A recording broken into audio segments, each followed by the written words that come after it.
Ngathi ngithi kunina benkashana kaMenzi yaphuza umlaza ngameva yaphula umlilo ngamahlamvu abanye bocima ngamanzi. Nina belembele qamanya amalembe ngokukhalipha usishaka kashayika ngemanzi ngesaba ukuthi ushaka. Ushaka kuyinkosi yasemashobeni ake ngikhuleke umhlaba wonke. Nasendaweni zonke la kuhamba kufinyelele khona lo mfanekiso oqoshiwe nibingelelwa yingwe ehamba namabhubesi umshana wakwaNgcobo Fuze omashiya amahla ngathi azoshumayela umzukulu kaMdumo kaThumla Tshatatsha kaPheshe kaMaguyane kaVaphi kaNokhonjo. Nanamuhla mbukelo wempunga yesintu ngihamba naso isalukazi esidala uGogo Nkanyamba. Gogo Nkanyamba sikubingelele sikwamukele ku-channel ethu enkulu impunga yesintu TV. Thokoza ngiyabingelela makumbamana umhlaba lo nibingelelayo uGogo Nkanyamba. Nkanyamba bayigadla ingagadlanga bathi bayigadlile kanti abayigadlanga. Inhliziyo ngenacala enecala yaziyo umniniwe. Ugogo logobile isalukazi sempondo uvuma uvuma ezizweni isandla sembethe izulu nomhlaba bayede. Gogo asibakhumbuza abantu into enza ukuthi ngifise ngaso sonke isikhathi ukuthi abantu sibakhumbuze ingoba usuku nosuku la kwimpunga yesintu kukhona umbukelo omusha sha ongazi ukuthi uGogo Nkanyamba ngabe uGogo Nkanyamba uyahlola noma akahlole njengoba ekuzwa nje kumanje usenesifiso sokuthatha ucingo afonele uGogo Nkanyamba angihlolele online waphela uyabona ku TikTok abantu behlola online ngabe uGogo Nkanyamba uyahlola yini uGogo Nkanyamba uyelapha yini izifo noma uvula la kuvalwe khona intweni zabantu okusithatha nje gogo kusibeke nje ukuthi uGogo Nkanyamba usebenza kanjani ubalekelela kuphi abantu? Yebo uGogo Nkanyamba uyahlola uhlola ngamathambo akahlole efonini usuka endaweni yakamaphumulo eMshane uyalapha uGogo Nkanyamba ngamakhambi esintu. Mhlambe uGogo uma elapha nezifo mhlambe ezikubantu uyazilapha yini noma uGogo ulekelela abantu ukuthi uma mhlambe umuntu efisa ukuphumelela uma mhlambe umuntu engenayo inhlanhla yakhe ithwetshuliwe ivaliwe uGogo abalekele kanjani nomuntu onezifo angasondela mhlambe uGogo Nkanyamba azolithola usizo ukuthi mhlambe athole imbiza aphuze njalo ngabe zikhona into ezifana nalezo? uGogo Nkanyamba usebenza kakhulu ekuphumeliseni ukuphakamiseni impilo yomuntu. Yebo ikhona ke lapho uGogo Nkanyamba asebenza khona kakhulukazi nalabo abamabhizinisi uGogo Nkanyamba yakwazi ukubalekelela nabo. Wangena khona. Yebo nalo othena unesigodlo isigodlo sakhe sisebenza uGogo Nkanyamba yakwazi futhi ukumlekelela lapho.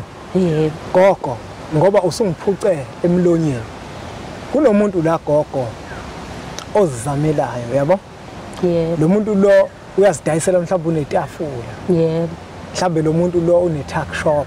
Yebo uneshishini nje analo alenzayo. Yebo labo bantu Gogo obabona ukuthi babantu abasasukuma uyakwazi labo bantu ukuthi ubalekelele mhlawumbe mobalekelela kudinga ukuthi umuntu azogquma noma kunezinto omnikeza zona azishunisayo mhlawumbe ezidonsa ososichazele nje ukuze naye njengoba ehlele ekhaya ebukela ezobona ukuthi uGogo ngiyalekeleleka kuyena. Labantu ngifuna siqale ngalaba nje bama-tuck shop labantu laba bazama ukuthi umuntu uzidayisela izithelo uyabona amatafula njalo nama-tuck shop ukuthi labo bantu labo siyabalekelela yini kwaGogo Nkanyamba noma sifuna abantu nje esebosomabhizinisi amakhulu? Wamsente amanonini-ke manje uGogo Nkanyamba unomuthi othithi ekuthiwa ikopakopa. Awu madoda ihlukene kabili-ke le kopakopa abantu kodwa bayifuni le ethi ukuthanda ukuba nzima nale kopakopa le enzima edinga ukuthi ngampela edinga amadoda sezazi ukuthi afunani bese siba nale kopakopa le elula nje ukuyisebenzisa. Lo kopakopa futhi ayinabungozi. Yebo iwumuthi nje mina nje kuphela ufike esikoleni ngikuchazela ukuthi uyisebenzisa kanjani le kopakopa. Idinga abantu abanamabhizinisi noma kukhona into encane oyenzayo iyakulekelela futhi iyakwazi ukuthi ifike ekhaya ifike ishintshe isimo. Yebo uma umuntu one-tuck shop ubabona abantu bengena ngoba phela ngeke sakuhlonisa ukuthi Kuyenzeka ube ne-tuck shop ube netafula.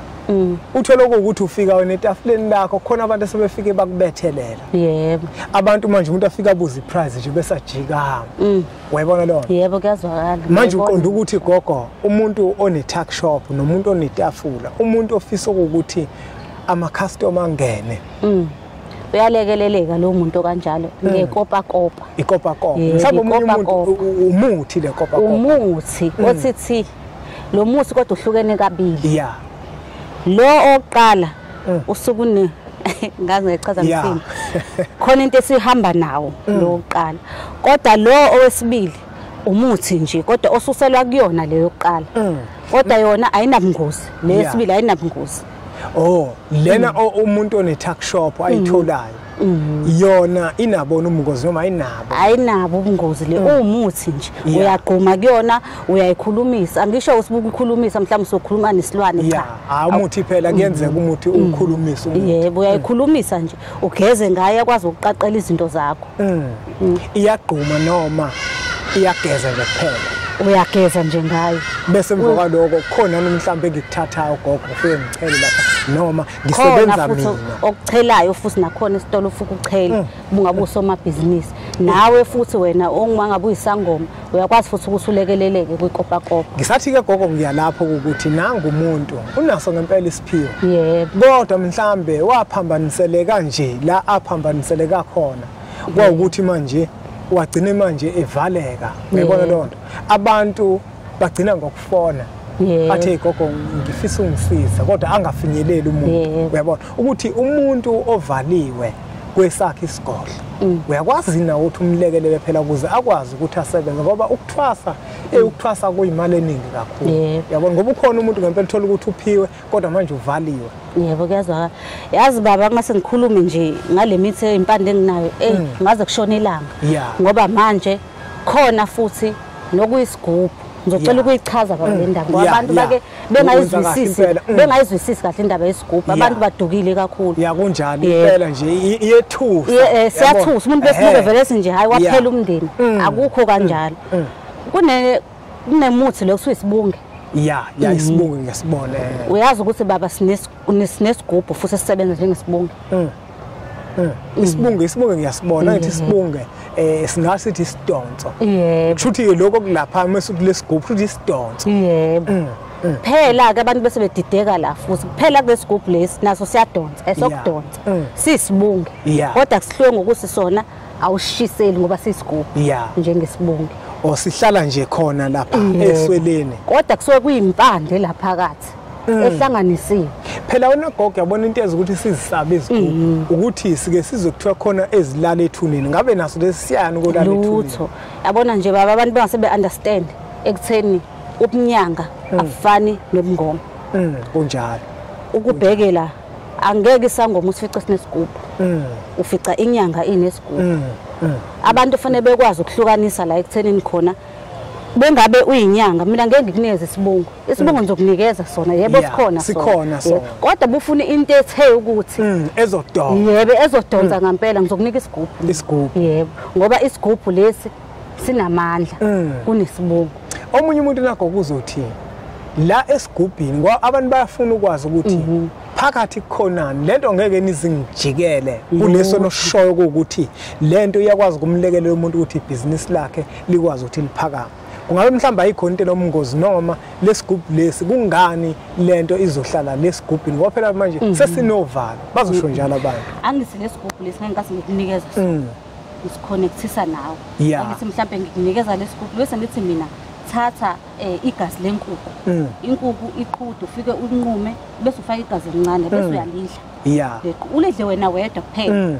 Unganiki imndini unganiki umuntu yabo leyo nto iqondene nawe ayithinta umndini wala kanti emngomeni kwenziwa kanjani khona. Ngiyakwazi mina ngiyisangoma ngikutshela ukuthi fika nenkukhu ngifike ngikubulalele inkukhu endishini ngifaka impande kanti ngisihamba ugeza into ehluke ngayo yini ukuthi le nkukhu le awuyidli uyayilahla. Uyayilahla kunjalo. Ngakho ke la esigubhini ngoba ngikutshelile ngathi mina dlana lenkukhu kwenzela ukuthi wena ukwazi ukukhonektha naleli gazi ayilapha phakathi ukhulume plus nalempande kube semina sengikunikeze yona ukuthi ugeze ngayo uyilungise ngayo khumbula lempande inamathambo ezilwane ejulile ekwazi ukuthi ifelekelele wena lento le ivuke iphile kuwena yebo lento le iba kanjalo ebese kuhamba isikhathi ngithi mina lesigubhu lesi bese usithathile ake manje ke abantu futhi badilule gama le uthi siyadla mina ngifuna ukucisha ngisathi ngifuna ukuya lapho ke gogo ukuthi ukucisha ke mina leli gama elithi siyadla ake ngithi bese siphakamisa sicishe leli gama lesiyadla bengusasiphakamisa usuzothatha wena uju lweinyosi uju lolu inyosi lezini zamabutho mhlambe mangithatha umuthi athatha uju umuntu mhlambe kuzoba nzima gogo ukuthi athole mhlambe inyosi ngabe mhlambe uma esitolo athole ihani ebese uthathile lolu uju lolu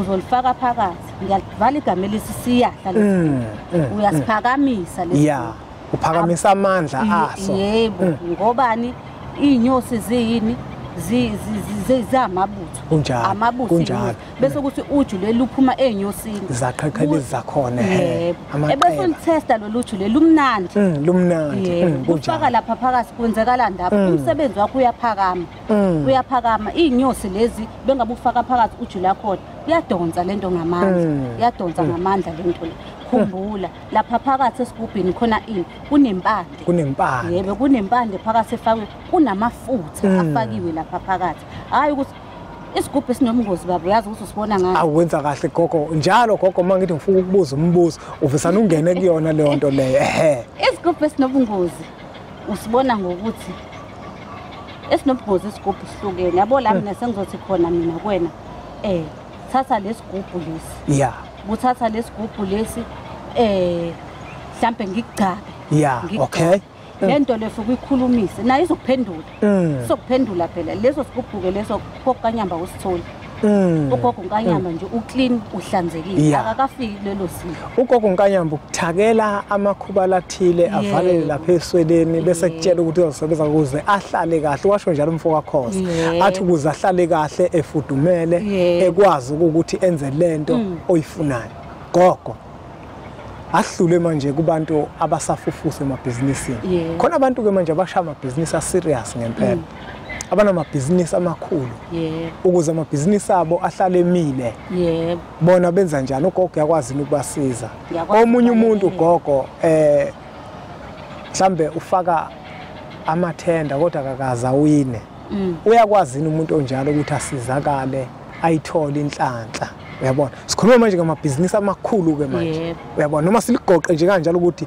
umuntu owenza amabhizinisi amakhulu uyalithola nosizo gogo unkanyamba unyaka siyawuqala manje kufanele sonke sihlome sazi ukuthi siphuma sishona ngapi uyalithola usizo kagogo unkanyamba phela choose my khethela ukuyikhethela ukuthi ufunani mina ngizokwenzela lento oyifunayo ayikho into ongayithola kagogo unkanyamba ngisho ufuna lokho okuphilayo uzokuthola noma ngeke kusaphuma esigodlweni sami yebo khona ubaba uzokuthola ayi gogo asingawageqa amagula ngoba semuke buke lempunga yesintu asithembe ukuthi kube unogwaja omhlophe ugijima ehlongweni emqondweni wakho ukuthi ugogo unkanyamba njengoba ethi uma kuukuthi unebhizinisi elisafufusa uyakwazi ukuthi akulekelele ngiyakuthanda gogo uma uyihlukanisa kakhulukazi le yezigubhu uchaza nanokuthi awufuni ukuthi lesigubhu yasiphakela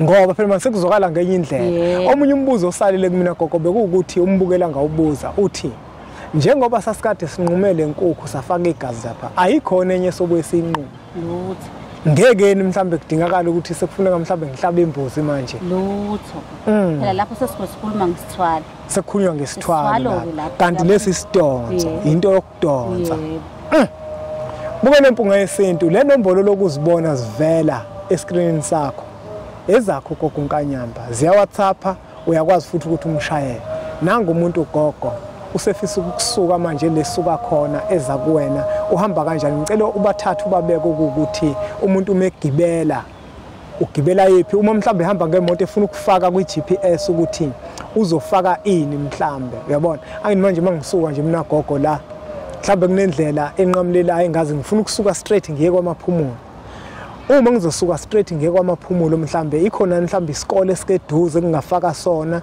noma umuntu ngamsendela ilocation ku WhatsApp. Khona isitolo esiseduze Okay. isikole Yeah. esiseduze iMshana. Oh, iMshana. Yebo iMshana. Okay, okusho ukuthi umuntu mhlawumbe mesuka eGoli noma eKapa koMpumalanga njalo njalo Yeah. noma khona leThekwini esuka ethu uyagoga uzovela nje Mushane primary noma high school. Primary. I-primary Yeah. anje Mushane primary school izobe simthatha imbeka khona ngqo umuntu abesefona ke sebuza kwakho gunkanyana. Yebo. Asibonge kakhulu kwembukelo empunga yesinto ngokuthi ubukele umfanekiso oqoshiwe. Siyacela ukuthi uthathe udlulisele kwabanye abantu ngoba nakubona uzoba usizo olukhulu. Bese siqhubeke njalo subscribe kwi-channel yethu enkulu Impunga Yesintu TV. Bese sithi nje impunga